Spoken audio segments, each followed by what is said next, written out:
Salut tout le monde, ici Adrian Mercier. Bienvenue sur ma chaîne, dédiée à notre belle planète et aux enjeux de l'écologie. Si vous voulez en apprendre plus sur comment protéger notre environnement et adopter des gestes éco-responsables, pensez à vous abonner pour rester informé. Prêts à explorer ensemble? C'est parti. Bonjour à tous. Aujourd'hui, je vais vous parler de la tempête Kirk qui a frappé notre pays avec une intensité incroyable. Nous avons enregistré des pluies records dans plusieurs villes, provoquant des situations inattendues et des désagréments pour de nombreux habitants. Mais ce n'est pas tout. Je vais également vous montrer comment cette tempête a surpris même nos députés à l'Assemblée nationale. Restez avec moi pour découvrir les images saisissantes et les témoignages de ceux qui ont vécu cette tempête de près. C'est parti!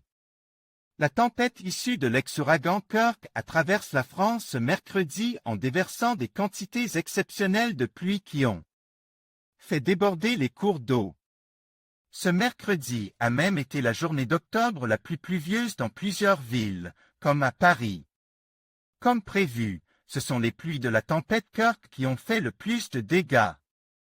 La Seine-et-Marne a été placée en vigilance rouge depuis mercredi. Le Grand Morin est à nouveau en crue majeure.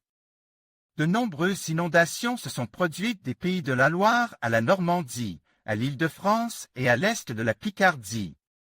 Les précipitations ont en effet été diluviennes sur la moitié nord. Il tombe l'équivalent d'un mois de précipitations en 24 heures.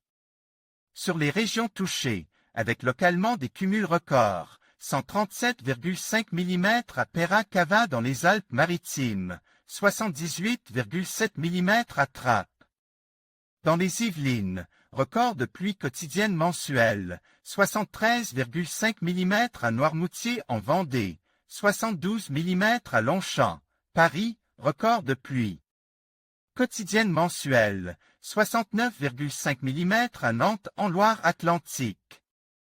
Paris a connu une situation exceptionnelle. Il n'a jamais autant plu dans la capitale au cours d'une journée d'octobre. Ce 9 octobre 2024 est aussi la 7e journée la plus arrosée à Paris, tous mois confondus, depuis le début des relevés météo 1873. Certaines stations de métro ont été inondées et, plus insolite, une partie des bâtiments de l'Assemblée nationale aussi. Les pompiers ont fait évacuer les lieux dans la soirée. Plus de 200 km/h de vent en montagne.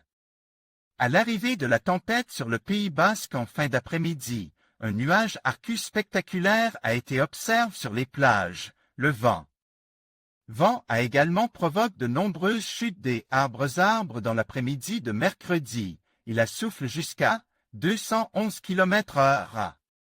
Irati dans les Pyrénées, 1200 mètres, 139 km/h à Villard-de-Lans en Isère, 720 mètres, 113 km/h à Lyon dans le Rhône. Environ 67 000 foyers ont été privés d'électricité dans le sud-ouest et la région parisienne. Des trains à grande vitesse ont été annulés et certains vols ont été déroutés. En conclusion, la tempête Kirk laisse une empreinte indélébile sur plusieurs villes, avec des pluies records qui ont surpris non seulement les habitants, mais aussi les députés à l'Assemblée nationale. Cet événement météorologique rappelle l'importance de la préparation face aux aléas climatiques. Alors que nous faisons face à des phénomènes de plus en plus extrêmes, il est crucial de renforcer nos infrastructures et d'adopter des mesures préventives pour protéger nos communautés. Restons vigilants et solidaires dans ces moments difficiles.